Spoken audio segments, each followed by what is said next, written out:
3 ഉന്നതങ്ങളായ പ്രകാശത്തെ നമുക്ക് പരിചയപ്പെടുത്തുന്നുണ്ട്. അതിൽ ഒന്ന് മുഹമ്മദ് മുസ്തഫ സല്ലല്ലാഹു അലൈഹി വസല്ലമയാണ്. പരിശുദ്ധ ഖുർആനിലെ സൂറത്തുൽ അഹ്സാബിലെ 46-ാമത്തെ ആയത്തിൽ അല്ലാഹു സുബ്ഹാനഹു വ തആല പ്രവാചകനെ സംബന്ധിച്ചു പറയുന്നത് വദാഇയൻ ഇലല്ലാഹി ബിഇദ്നിഹി വസിറാജൻ മുനീറാ.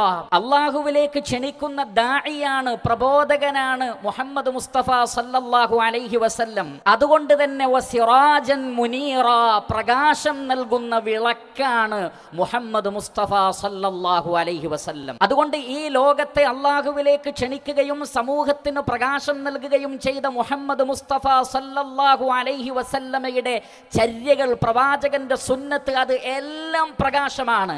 അതാണ് പ്രവാചകൻ പ്രകാശം നൽകുന്ന വിളക്കാണെങ്കിൽ ആ പ്രവാചകനിൽ നിന്ന് എന്തെല്ലാം നമുക്ക് ലഭിച്ചിട്ടുണ്ടോ അതെല്ലാം പ്രകാശമാണ്.